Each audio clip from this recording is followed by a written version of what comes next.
Eh bien, salut à tous les amis, j'espère que vous allez bien. Écoutez, moi ça super. Aujourd'hui on se retrouve pour une toute nouvelle vidéo sur l'actualité du FC Barcelone. Car oui, pour ceux qui ne me connaissent pas et qui me découvrent aujourd'hui sur YouTube, c'est très simple. Ça fait plus de 3 ans les gars que je vous partage vraiment tous les jours l'actualité du FC Barcelone. Donc si toi derrière ton écran, tu es fan du Barça ou bien même des vidéos actualité, tu es tombé sur la bonne chaîne, n'hésite pas à t'abonner, surtout que maintenant on a un objectif qui est quand même assez ultime et surtout assez compliqué, mais j'y crois vraiment parce qu'on tente les 100 000 abonnés pour 2027. Donc vraiment, même juste un abonné dans cette vidéo, je serai le plus heureux. Donc merci à tous ceux qui s'abonneront, vous êtes juste vraiment des craquitos. Et aujourd'hui, de quoi va-t-on parler? Forcément, on va un petit peu continuer à parler du mercato. Vous le savez, on se rapproche vraiment de plus en plus de ce mercato et tous les jours on a des découvertes, on a même des infos concernant Ter Stegen. Bon bref, je vais pas tout vous spoil, la vidéo est juste exceptionnelle et un petit conseil, restez jusqu'à la fin de la vidéo. Sur ce, je pense avoir un petit peu tout dit et annoncé. J'arrête de parler, on passe l'intro et on commence par l'info numéro 1. C'est parti.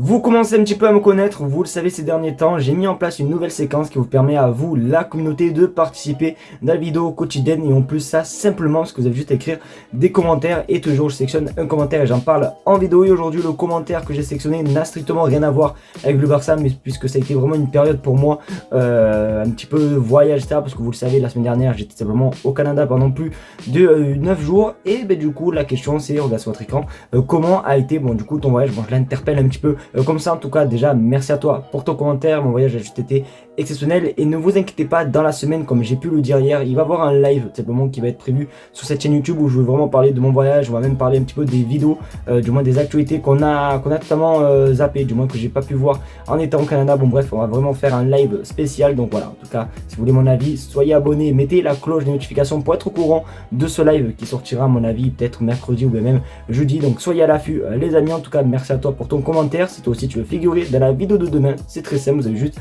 à écrire des commentaires sous cette vidéo et peut-être que demain je sélectionnerai ton commentaire.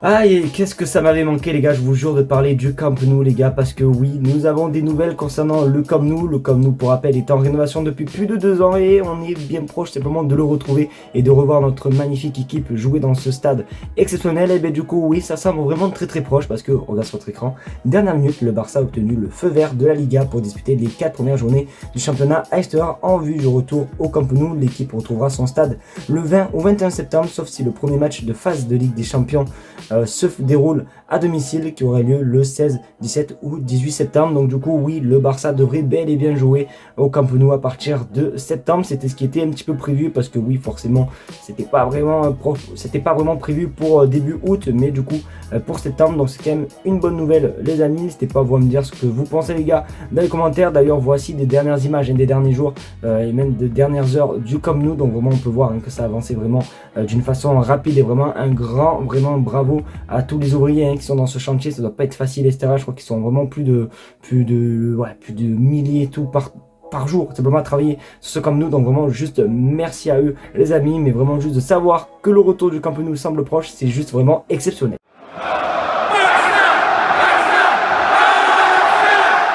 Je crois les gars qu'on va assister simplement en direct à une rupture entre un joueur qui a rejoint le Barça en 2015 et simplement la direction, parce que oui, on va parler de Ter Stegen. Vous le savez, hier en parlant un petit peu de Ruan Garcia, j'avais touché un petit peu des mots concernant Ter Stegen, puisque c'est vrai que les dernières rumeurs à son égard sont plutôt négatives, même puisqu'on voit que avec Hansi Flick, depuis simplement que Ter Stegen est revenu de blessure, Ter Stegen n'est pas content parce que lui il voulait être titulaire en Ligue des Champions, sauf qu'Hansi Flick a fait jouer 16 demi. Bon bref, voilà, Ter Stegen a été vexé, comme on peut dire ça, et du coup il était tellement vexé qu'il a pris une décision concernant un petit peu son avenir avec le FC Barcelone. Et vraiment je trouve ça quand même assez honteux. On va sur votre écran, Ter Stegen a refusé de toucher son salaire de la saison prochaine et de signer un accord de libération. Le gardien veut son salaire complet jusqu'en 2028, 42 millions d'euros les amis, parce que oui, simplement le Barça, j'ai vu qu'il chercherait à le résilier. Alors ça je sais pas si c'est vrai ou pas, n'hésitez pas si vous avez des infos en plus à me dire en commentaire. Sauf que du coup forcément Ter Stegen fait partie des salaires les plus élevés et vous le savez, le Barça essaye quand il prolonge les joueurs, d'essayer un petit peu de baisser le plafond salarial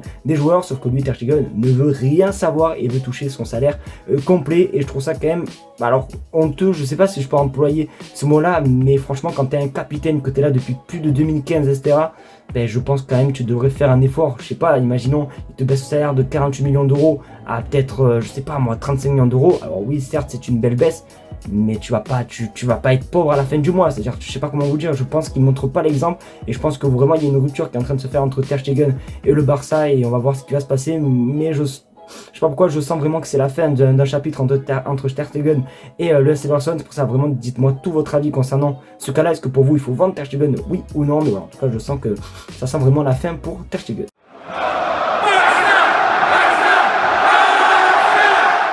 Ah là là, notre bon vieux Juan Laporta rêve, mais pas pour ce mercato les gars, pour le mercato en 2026. C'est clairement pas une blague. Après, honnêtement, je suis d'accord par rapport à son raisonnement, parce que vous le savez, ces derniers temps, il y a quand même pas mal de noms qui figurent dans les listes du Barça. On en avait notamment entendu un parler pour lequel vous êtes juste vraiment chaud. Vraiment, vous voulez tous le voir venir au Barça. On va parler de Julián Álvarez, et du coup, voici ce qu'il dit. La saison prochaine, Laporta veut signer Julián Álvarez pour le Barça en interne. Le président parle ouvertement, il pense que c'est le remplaçant idéal de Robert Lewandowski, et on parle bel et bien du mercato 2026, pas le mercato 2025 ou même 2026 hivernal. Non, il le veut vraiment pour l'été prochain, et je suis un petit peu d'accord dans son raisonnement, parce que oui, Lewandowski, on va pas se mentir, il est vieux. Je pense que d'ici un an, il sera capouche, et c'est vraiment intelligent de penser à ça. Et même l'agent simplement de Julián Álvarez a confirmé qu'il resterait à l'Atlético la saison qui arrive, donc il ne partira pas cette saison, mais il pense bel et bien à Julián Álvarez. Et honnêtement, je pense que déjà on commence à être un petit peu mieux dans tout ce qui est fair play financier, un petit peu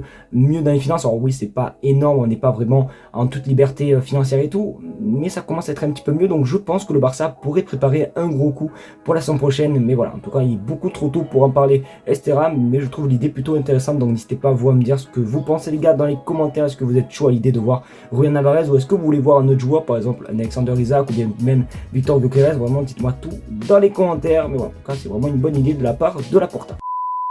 Les amis, c'est déjà la fin de cette vidéo, j'espère qu'en tout cas elle vous aura plu. C'est le cas qu'on a l'habitude, n'hésitez pas à me le faire sans mettre un maximum de pouces bleus, à partager la chaîne YouTube, et surtout également vous abonner, parce que oui, du coup, comme je le dis, comme je le répète, on tend bel et bien les 100 000 abonnés pour 2027. C'est un objectif dur, mais je pense qu'avec des mecs comme vous, du moins des personnes comme vous, on peut y arriver. Donc merci en tout cas à tous ceux qui apporteront la force. En tout cas, je vous aime très très fort, et comme d'habitude, on se dit à demain pour une nouvelle vidéo d'actualité. Ciao les gars.